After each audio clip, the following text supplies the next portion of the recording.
No solamente me gusta, adoro el cine. Voy todos los días, no puedo vivir sin él. Los últimos amores es una película muy buena, bien construida, excelentemente interpretada y sobre todo, de un interés extraordinario. No hay quien sepa quién es el asesino. Y aquel mequetrefe, por la sencilla razón de que la había visto, me contó el final. Lo hubiera matado, destrozó todo mi gusto. Lo hubiese machacado.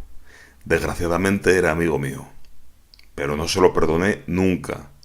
Y cuando ayer cenando en casa empezó a narrar el argumento de quién lo mató, que regodeándome de antemano pensaba ir a ver mañana, algo más fuerte que yo me empujó a estrellarlo contra el suelo.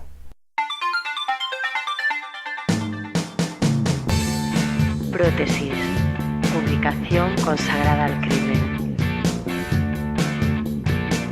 Y así empezamos por todo lo alto, con uno de los crímenes ejemplares de Max Aub, para nosotros siempre en la edición de Pedro Tejada, aquella que hizo para Sansi Editorial. Hoy vamos a hablaros de crímenes, no sabemos todavía si ejemplares o no, eso nos lo explicará nuestro invitado de honor, el escritor Óscar Brivián. Todo comienza de noche, un control rutinario en la carretera, en el acceso a Zaragoza. Cuando detienen un vehículo sospechoso, lo que menos podían pensar era que dentro habría cerdos, que uno de esos cerdos muertos, en su boca tendría un dedo humano. Cuando el caso llega a manos de la subinspectora Laura Beltrán, que investiga junto con el inspector veterano Santiago Herrera, se adentran en una trama en la que hay ritos sexuales, poetas malditos, cultos Lovecraftianos. La novela El sueño del depredador. Su autor, Óscar Brivián, que hoy nos acompaña, editado por Versátil en octubre de 2014.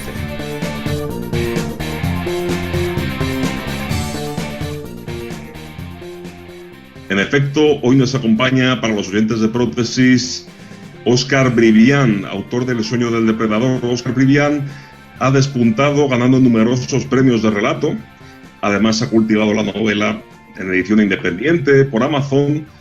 Ha cultivado sobre todo la fantasía, el terror y por fin incursiona en la novela negra de forma peculiar, muy a su manera. ¿Cómo estás, Óscar? Hola, ¿qué tal? Muy buenas, David. Muy buenas, Óscar. La primera pregunta que me apetecía hacerte, yo creo que a cualquiera le llamará la atención. El sueño del depredador es una novela bastante compleja en la que hay policías, ritos sexuales, poetas malditos, esoterismo. Casi se diría que es una ensalada de conceptos, pero que en tus manos cuaja muy bien. En todo caso, ¿cuál es el origen de la novela? ¿Recuerdas cuál es si es posible, cuál es el momento exacto en el que aquella trama empieza a nacer? ¿De dónde empieza todo?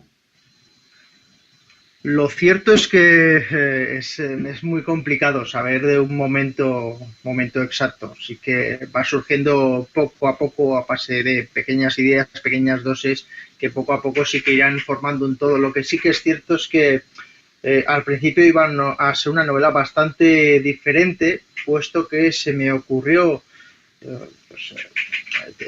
y escribir una historia, una suerte de historia con un niño, con un chaval de protagonista, porque lo cierto es que a priori el chaval iba a ser más mayor y iba a cursar estudios en un instituto y no en un colegio.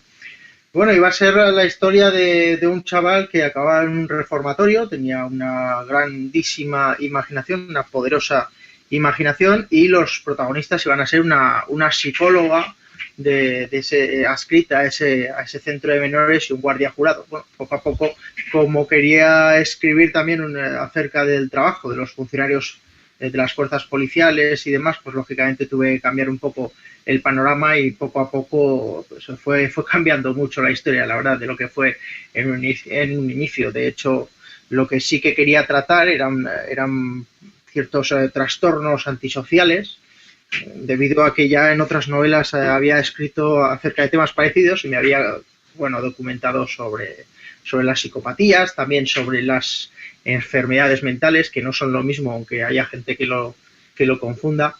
Bueno, y en definitiva quería hablar de varias cosas y al final a través de varios personajes, uno de ellos por supuesto el Ismael, el pequeño protagonista, pues termino trabajando ese aspecto que tanto me habría gustado ahondar. Y por otro lado, pues sí que es cierto que hay una mezcolanza ahí de temáticas muy dispares. Tienen que ver con que normalmente recopilo mucha información, independientemente de que esté sumergido o no en una novela, recopilo mucha información que me puede resultar interesante. Tengo muchos dosieres, muchas carpetas de novelas futuras con todo tipo de información relacionada, en este caso, con el género negro. Y claro, cuando empecé a empezar a hilvanar esta historia, aunque era la historia que he dicho inicialmente, que tenía que ver con el reformatorio, sí que luego, mientras iba pensando en cómo modificarla, en cambiarlo precisamente, en relacionarlo con, en este caso, con el Cuerpo Nacional de Policía y demás, pues bueno, fui acudiendo también a esa documentación previa que tenía, precisamente también para despertar algún tipo de idea nueva, ¿no? Y bueno, pues encontré varias cosas y una de ellas fue con la que comienza la historia. Por ejemplo, una comparecencia que llegó a mis manos, una comparecencia policial que tiene que ver con el hallazgo de 2 animales muertos en el interior de un vehículo, ¿no? Aunque a partir de ahí saco la imaginación y voy por otros derroteros que no tienen mucho que ver con lo que acabó, lógicamente, la historia real, pero sí que fue uno de los puntos de partida, ¿no? Que me llevaron. Desde luego ese punto sí que fue muy claro, porque sí que pensé que la historia tenía que empezar por ahí, acerca de, precisamente con ese hallazgo, porque me parecía algo que, aunque fuera totalmente habitual, en cambio, para las personas quizá fuera un poco más inusual, porque no estamos tan acostumbrados quizá a ver esas cosas, pese a que son realmente cotidianas en el trabajo policíaco. Perfecto, Óscar. De momento vamos a quedarnos con las fuerzas del orden. La novela está protagonizada por parte de las fuerzas del orden por la subinspectora Laura Beltrán, acompañada por el veterano inspector Santiago Herrera. Sí que es cierto que en tu novela das una visión de los policías muy cotidiana, bastante verosímil y un tanto sosegada. Me imagino que, partiendo de tu experiencia, ¿qué nos contarías de cómo nacieron estos personajes?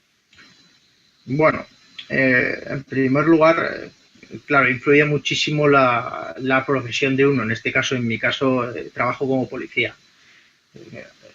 Con lo cual, además, es que trabajo en un puesto un tanto particular, ya que después de patrullar durante un par de años, ahora ya llevo bastantes años en oficinas y además pues realizando todo tipo de informes que, al margen del típico informe que tiene que ver con tema jurídico, estadístico y demás, también el contacto a diario con medios de prensa, siendo portavoz, también haciendo pues, inspección interna precisamente de intervenciones policiales y también tratando quejas ciudadanas.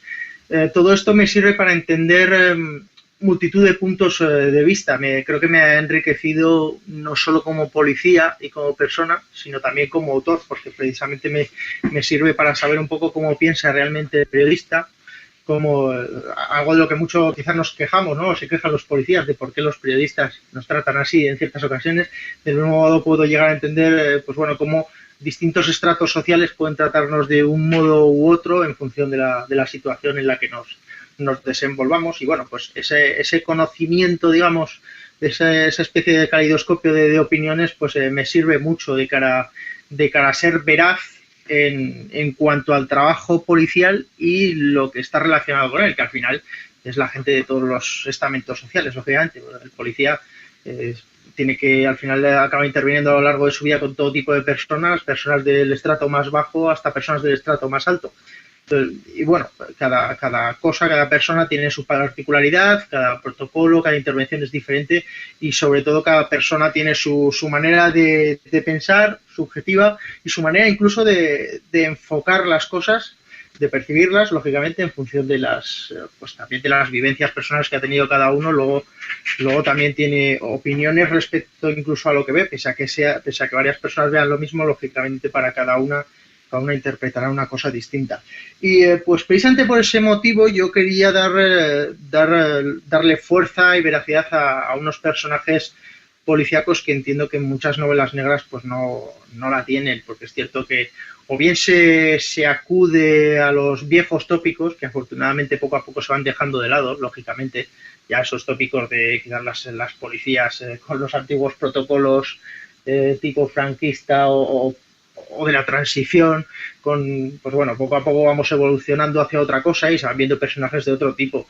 Pero sí que es cierto que veo todavía una falta en muchos tipos de historias, falta de personajes prosaicos, a fin de cuentas, ¿no? No estamos hablando de héroes o antihéroes, sino de personas normales y corrientes, que bueno, pues lógicamente está muy bien decir que hay policías vocacionales, y es cierto que además en determinados ámbitos suelen ser más vocacionales que en otros, dentro de las propias instituciones policiales, pero desde luego los trabajos también no solamente son la vida de estos policías, sino que tienen una vida más allá de ellos, una vida social, una vida de relación de pareja, que además suelen ser conflictivas en muchas ocasiones, sobre todo dependiendo del trabajo que desempeñen, como es el caso de los protagonistas, que están en una unidad de policía judicial de homicidios que requiere cierto tipo de implicación. Y bueno, son problemas familiares que surgen, pero son problemas también que precisamente a raíz de eso o cierto estrés laboral que se puede vivir también puede conllevar incluso a ciertas adicciones que no tienen nada que ver con el alcoholismo, que también puede suceder, pero desde luego no es algo ya tan frecuente como lo es hoy en día. Hoy en día hay adicciones de otro tipo, hay socioadicciones que son de hecho mucho más numerosas que el alcoholismo, y por supuesto hay adicciones también a sustancias estupefacientes. Y bueno, de ese tipo de problemas me gustaba hablar también, ¿no? De problemas cotidianos que tienen las personas y por tanto los policías, que por circunstancias lógicamente les toca trabajar, pues en este caso persiguiendo a delincuentes, pero los problemas son como los que puede tener un peón de la construcción o, en fin, o un comercial. Esa es tu postura al respecto de las fuerzas de seguridad, y muy interesante además, es una muy buena aportación, pero también es interesante tu aportación a las fuerzas del caos. A este respecto he leído sobre ti que eres muy seguidor, estás muy interesado en la psicología, en la sociología. Entonces, bueno, por estos intereses comunes te lanzo una pregunta citando a Jung. ¿Piensas que las desgracias las traen los espejos rotos o bien las mentes rotas? ¿Cuál es tu postura? No, bueno, no soy, desde luego no soy supersticioso, y es verdad que los libros de autoayuda, que cada vez además son más crecientes hoy en día, y también, aunque no sean lo mismo ni mucho menos, pero trabajan son afines en algunos puntos, los grupos de manipulación psicológica, de los que también me gusta pues, investigar de forma particular, pues son grupos a los que se acerca la gente, o libros, en el caso de los de autoayuda, a los que se acerca la gente necesitada de respuestas existenciales, que también aluden a conceptos parecidos al final, ¿no? al que me estás diciendo, a conceptos para insistir en que la mala o buena suerte se la fabrica uno mismo. La verdad es que sí que es cierto que existe el azar, pero desde luego muchas veces es cierto que la mala fortuna viene originada por nuestra mala cabeza, al final por el exceso incluso a veces de pesimismo, ¿no? Y los éxitos muchas veces se deben al trabajo constante y a una esperanza activa y no pasiva, como quizás promueven cierto tipo de libros o ediciones. Y como autor sí que me gusta hablar mucho de mentes rotas. Es verdad que me gusta la psicología en cuanto a comportamiento humano a nivel grupal, y luego de psicología pues me gusta mucho el comportamiento individual de las personas, porque tiene mucho más de misterioso de lo que puede parecer a primera vista. Bueno, me gusta hablar también sobre eso de perder el camino, de perder la razón de vivir de las personas, porque precisamente es lo que puede hacerte perder la cabeza y no los espejos rotos, ni mucho menos, ¿no? Me gusta hablar de los estados depresivos, precisamente de ese exceso de estrés que precisamente hoy en día hace que cada vez más personas padezca problemas mentales, por ejemplo, ¿no? Debido a esa sociedad del cansancio de la que hablan algunos autores. De todos modos, la literatura no deja de ser un juego, un pacto de ficción con los lectores, y aunque tu novela en todo momento admite una lectura, digamos, realista, a mí me da la sensación de que en más de un momento quieres ser ambiguo, quieres permitir otro tipo de lecturas en tu novela. Sí, así es. No hay que hacer spoiler. ¿Mm? ¿Cómo? Sin hacer spoiler, perdón. No, sin hacer spoiler, por supuesto, pero sí que es cierto que me gusta ser ambiguo y, bueno, para empezar, aunque tengo mis etapas en las que tiendo mucho hacia el realismo social, otras veces, pues bueno, he pasado del realismo social puro y duro a lo que es la fantasía, muchas veces también en el campo, quizá más en el campo del relato breve, fantasía mitológica muchas veces, más a lo mejor al estilo Cortázar o Borges, pero bueno, en definitiva, aunque a veces apele a ese tipo de literatura, también me gusta mucho apelar a la literatura, a la de los monstruos de la razón, ¿no? A esa fantasía que al final se encuentra en nuestro cerebro. Y claro, yo he querido hablar de ese tipo de fantasía que existe en ciertas personas que pueden estar perturbadas. Y además en este caso no te está saliendo en absoluto de la realidad, puesto que es algo que ocurre. Entonces, bueno, sí que es cierto que he jugado un poco a caballo entre lo que es la psicopatía y algo que es distinto, como son los enfermos de trastorno, de enfermedades paranoides, ¿no? Pero bueno, quería darle también cierta ambigüedad precisamente mediante estos elementos, este tipo de enfermedades o trastornos, para que el lector pudiera creérselas en cierto sentido, creerse esa imaginería que en ocasiones tiene lugar en la novela, para que el lector precisamente pudiera sumergirse en la novela, sumergirse en los pequeños apartados de fantasía que existen, sin que eso, digamos, le retrotraía a la novela o le sacara de la historia, puesto que hay personas que es cierto que si les quieres contar algo dentro de un entorno fantástico, no les acaba de gustar, no acaban de empatizar, porque precisamente quieren historias de ficción dentro de un mundo totalmente realista, ¿no? Pues en este caso es eso, es una ficción dentro de un mundo realista, pero sí que sea el caso de algún personaje que tiene precisamente ciertas capacidades en cuanto a imaginación y que, bueno, puede dar lugar a alguna ambigüedad en la lectura. Eso ya, bueno, cada cual, por supuesto, según las creencias y las lecturas previas de cada lector, ¿verdad? Pues supongo que habrá unas soluciones u otras en algunos puntos. Estupendo, Oscar. Déjame que retome un punto de lo que has mencionado antes, cuando hablabas de la policía, de esos lugares comunes, esos tópicos literarios que se han instaurado, sobre todo en España, donde la novela policíaca ha estado muy asociada a la izquierda, a la crítica social. Quería preguntarte en dos terrenos, como lector y, por otro lado, como escritor, ¿qué lectura haces de esta novela negra, novela policíaca más politizada, más militante? ¿Te interesa como lector? ¿Te ves en algún momento escribiendo sobre ello? Sí. De hecho, tanto como lector como autor, ¿no? Me interesa desde ambos puntos de vista el tema del género negro. Para mí el género criminal es uno de los cauces más interesantes para describir el mundo de forma que resulte entretenido y a la vez que enseñe algo, ¿no? Que sirva para aprender algo. Gracias a este género se puede empatizar con personajes que pueden interactuar con todo tipo de estamentos sociales, desde los más bajos hasta los más altos, como he dicho antes, y de paso se pueden encontrar críticas de una forma más o menos sutil hacia las corruptelas políticas o empresariales, hacia los engaños amorosos o las situaciones de los desamparados, el narcotráfico, otro tipo de delitos.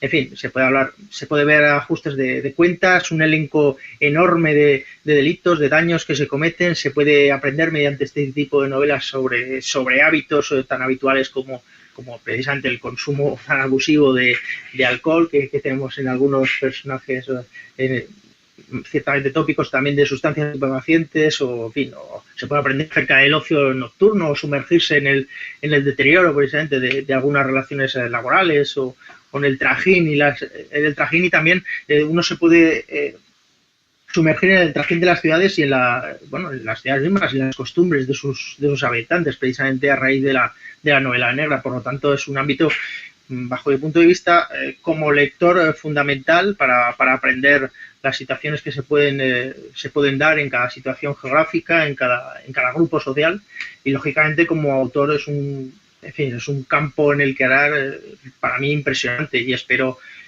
dar varias obras a lo largo de los años que tengan que ver con esto, ¿no? En mi caso, en fin, hay situaciones que incluso me gustaría narrar como situaciones como las manifestaciones que estamos viviendo. Parece que ahora están un poco pasadas, ¿verdad? Pero bueno, todas estas manifestaciones que hemos tenido en España debido a la crisis económica y también política que estamos viviendo, pues bueno, también me gustaría hablar de eso, precisamente, tomando personajes, por ejemplo, de estratos tan diferentes como las policías que pertenecen a esa especie de policía, de antigua policía fascista, ¿no? Que parece que son las unidades de antidisturbios, que para ciertos sectores son como una especie de psicópatas autómatas. Me gustaría también hablar del mismo modo pues de personajes tan distintos como personajes de una derecha extremísima, incluso no muchísimo menos para, ¿cómo decirlo?, para negativizarlos, ni mucho menos, sino al revés. Me gustaría tocar puntos de vista muy opuestos, precisamente para que el lector pueda llegar a empatizar con alguno de ellos y realmente llegar a comprender, ¿no?, que cada persona muchas veces, bueno, casi siempre, actúa en función de lo que ha vivido y en función de la información que tiene alrededor. Eso me parece fundamental, y la novela negra, desde luego, la novela criminal me parece increíblemente positiva en ese sentido. Es un campo sensacional, ¿no?, para trabajar ese tipo de cuestiones. Pues sin duda, hablo por mí y seguramente hablo por mucha más gente, estaremos encantados de leerte. Óscar, por último, me gustaría que nos recomendaras un libro, algo que estés leyendo ahora, no tiene por qué ser novedad, o sí, lo que te apetezca, ¿no? Un libro que te haya llamado la atención recientemente. Pues mira, bueno, ahora mismo, como me da por leer de todo, ahora estoy con 2 ensayos de prehistoria que no tienen mucho que ver, pero en cuanto al género negro, hace no mucho he leído una novela que me ha parecido sensacional. Es Niños de Tiza, de David Torres, que no es novedad, porque se publicó hace cosa de 3 o 4 años, pero me parece una novela, la verdad es que escrita de manera impecable. A David ya le he leído en otras ocasiones, este autor, y la verdad es que escribe muy bien. Es una trama muy bien urdida acerca de, pues bueno, de regresos al pasado, de peleas callejeras adolescentes y luego futuras, digamos, en un entorno pues un poco peculiar, en una trama en el Madrid preolímpico, si es que llegaba a ser olímpico, que no lo fue. Y bueno, es una trama criminal bien urdida, que además, pues con romance tortuoso y con personajes muy interesantes. Por otro lado, sí que tengo que recomendar algún nombre que me parece fundamental. Son libros, no es que sean libros de cabecera, pero sí que acudo de cuando en cuando para releer algún fragmento, como es El asesino de la carretera, de James Ellroy, me encanta. Y también hay novelas de autores patrios como Juan Madrid, como Adiós Princesa, precisamente, o Prótesis, de Andreu Martín, que me encantan y siempre los tengo en un anaquel aparte, precisamente, ¿no? Fuera ya del género negro, pues siempre me ha gustado la ficción al estilo Borges, al estilo Cortázar, sobre todo en cuanto a que son los relatos. Y también, bueno, Lord Dunsany me parece un autor fundamental que mucha gente debería de descubrir e incluso redescubrir con el paso de los años. Y por último, una novela que la he leído hace cosa de un mes y poco, pese a que la tenía recomendadísima, que es La lluvia amarilla, de Julio Llamazares, y me parece realmente recomendable. Es una novela realista pura y dura acerca del abandono de un pueblecito pirenaico, ¿no?, debido al eclipse económico que vive y por lo tanto la inmigración de sus familias. La verdad es que me parece una novela brillante y la verdad que preciosa. Estupendo. Dan ganas de pedir una excedencia simplemente para leer al menos una parte de lo que tú has leído o nos has comentado. Ya por último, pues quiero desearte mucha suerte con esta novela, El sueño del depredador, que va a salir publicada por Versátil en octubre de este año, 2014, y que seguramente va a llamar mucho la atención porque además tocando los temas de fantasía, Lovecraft, pero siempre de una forma realista, de una forma fundada, de una perspectiva psiquiátrica, creo que va a ser muy interesante. Así que te mando un fuerte abrazo y te deseo una buena tarde. Muchísimas gracias. A ver si funciona, la verdad, porque espero que sí. Creo que a la gente le gustará mucho los protagonistas que se tocan en ella y también luego los personajes peculiares que la protagonizan.